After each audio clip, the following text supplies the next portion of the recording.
Yes, I still want to talk about Shazam, even if it is underperforming, because I want to give this movie some love. So here's my spoiler talk that is a spoiler warning. If you have not yet seen Shazam! Fury of the Gods, you probably should before watching this video, because I'm going to be talking about the events of this movie in detail. Alright, that's your warning, you've been warned. Now before I dive into the movie, I do want to touch on something that a lot of people have brought up already, and that is the fact that this movie has no ties to Black Adam whatsoever. Yeah, these movies both take place in the same universe. Black Adam just came out a few months ago, and these movies have nothing to do with each other. Even though in DC lore, Black Adam is like the #1 nemesis of Shazam. I do agree that that is kind of a bummer. Yeah, I would love to see Shazam and Black Adam go up against each other in live action. That'd be awesome. That being said, I still thought this movie was a pretty fun movie. So alright, let's dive in. The movie begins in this museum in Greece, where the Daughters of Atlas come down and they take the staff, the magic staff that was broken in half at the end of the first movie. We saw it happen in that scene I actually really liked, where the family first gets the powers of Shazam, and Billy Batson turns around and he's like, "Gee whiz, mister, sorry I took your cane." I really like that scene, but we learned that he made a fatal mistake there in breaking that staff, because it turns out that that staff was the only thing guarding the barriers between realms, between the God's realm and the human realm, I guess. Which, gotta say, I really like that. It's a consequence from the first movie, so yeah, something from the first movie feeds over into this one. That's really good.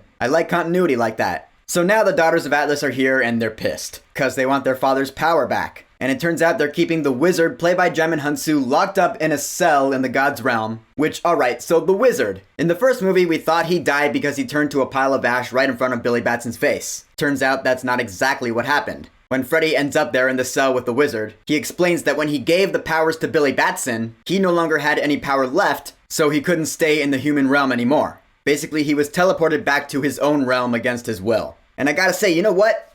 I buy that explanation. I mean, technically it is a retcon, it is. But whatever, I'm cool with it. Maybe it's because Djimon Hounsou is so damn charismatic in this movie. He actually had a lot of funny moments that had me laughing, I'm not gonna lie. Like when he kept getting Freddy's name wrong, like he called him Jeff. I'm like, where'd that come from? Freebie? Come on. When Anthea's talking to Freddy and she's like, "I could have easily taken down those bullies and I was about to rearrange their internal organs." You see the Wizard in the background going, "Yeah, she could have done that." I thought that was hilarious. I laughed out loud at that. And of course, one of his funniest moments in the movie is when he shows up in Billy Batson's dream. His dream where he's on a date with Wonder Woman, which I'll get to the whole Gal Gadot cameo ruining by Warner Brothers thing later on. I'm just gonna stick to this scene for now. Cause when she turns around and she has Djimon Hounsou's face, I was like, holy shit, what's going on? This is the scene where the Wizard warns Billy Batson about the coming of the Daughters of Atlas. And he's like, yeah, they are here to fuck shit up. The whole time I was watching this, I was like, this is weird, but in a really funny way. And the fact that the body double's body language had to line up with what the Wizard was saying. Like, the body double had to act as if she was the Wizard conveying his lines with that urgency that Djimon Hounsou had in his voice and tone.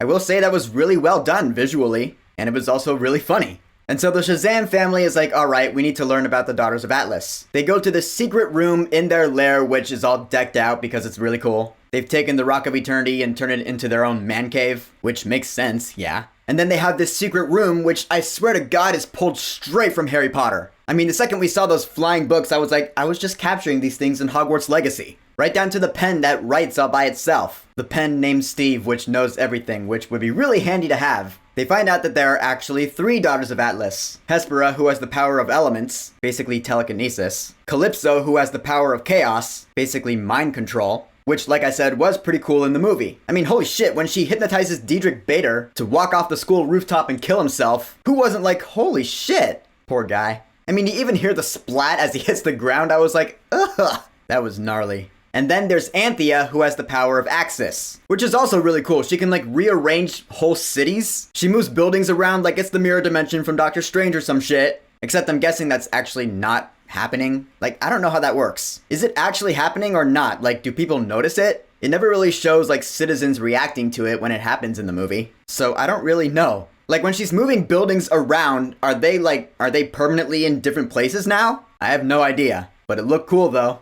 And I did like her whole romance with Freddie Freeman. I mean, when they first meet, she really does pretty much throw herself on him. But in the end, I really did buy the fact that she was attracted to him. I thought their romance was really sweet. And so the main goal of the villains in this movie is that they want to revive their dead realm, which is dead because the powers of their father was stolen by the Wizard. So they want to get those powers back so they can restore their realm. Makes enough sense, yeah.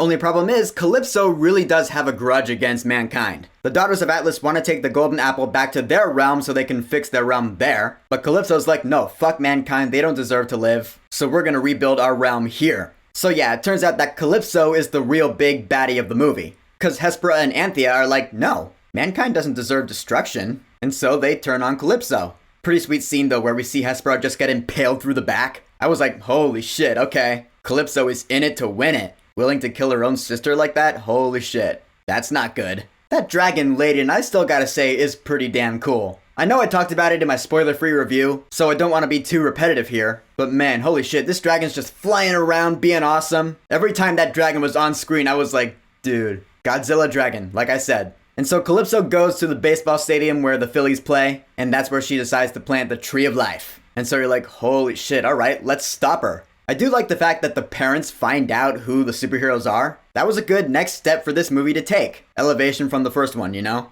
Cause I mean, of course they would be fine with it. In fact, they'll even help out in the final fight. They got their battle wagon, and they're like, alright, let's save people. Even though at this point, most of the kids don't have their powers. Cause they were taken away by the staff which can take away powers. Which is pretty broken if you ask me. Like so many times during the movie, there was a point where like all Calypso had to do was point the staff at Billy Batson and take his powers away. Again, just like the first movie, where the wizard did have enough time to stop Sivana from taking that power, Calypso also had enough time to take Shazam's powers away. So yeah, that's another plot hole. Ding. And so now that the tree's roots are going all throughout the city, we have all sorts of fantastical creatures like manticores and harpies, and the unicorns, alright. I have no problem with the fact that unicorns are considered the deadliest of beasts. I actually think that's really cool. And to those of you who might say, unicorns aren't actually like that, you realize this shit is made up, right? They can make up their own rules. I like unicorns being deadly, sue me. But it's the fact that Darla was like, let's go find some unicorns because I know exactly where they are. She leads the group to this cave where the unicorns are, and I was like, bullshit. How did she know where they were? No, that's like the biggest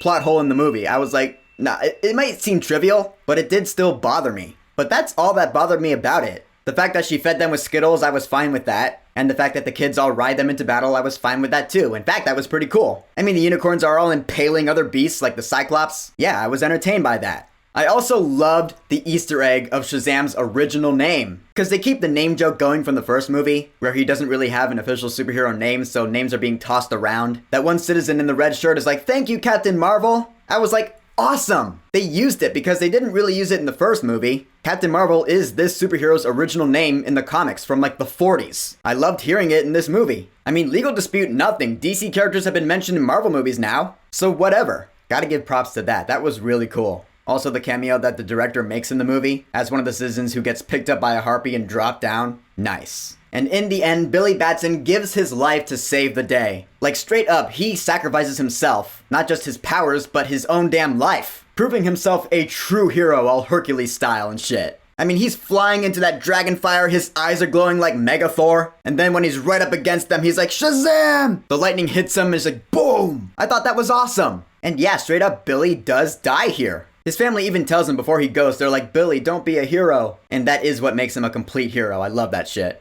And so they give him a burial in the God's realm before Wonder Woman shows up and brings everything back to life. Yeah, alright, here we get to the Gal Gadot cameo that was ruined for us by Warner Brothers. Seriously, what the fuck? I get why it happened, I really do. Because the box office predictions were way lower than Warner Brothers probably wanted. So they were probably like, alright, fuck, well, we want this movie to do well. Maybe people will go see it if they know Wonder Woman's in it. I get it, that being said, I was still damn frustrated by it. Come on, I would have loved to have been surprised by that. I mean, yeah, of course, I loved seeing Gal Gadot once again on the big screen as Diana Prince. I think she's a badass Wonder Woman, and I loved hearing that Hans Zimmer theme again. That's always a great thing. Yeah, that da-na-da-da-na-da-na-da-na. Love that shit. Tina Guo, man. But then the fact that she just takes the staff and just brings everything back to life, including Billy Batson himself, so yeah, he's alive. It does kind of remind me of the end of Justice League, where you see all the plants growing and you're like, why is this happening exactly? Same kind of logic here, really, where Wonder Woman uses the staff and then all these plants are growing and I was like, why is this happening? Alright, they are kind of bending rules there, but ultimately I will let it slide. Why? Because Billy's alive. Like I've mentioned before, I usually don't root for heroes to die. So yeah, I was relieved that he was alive.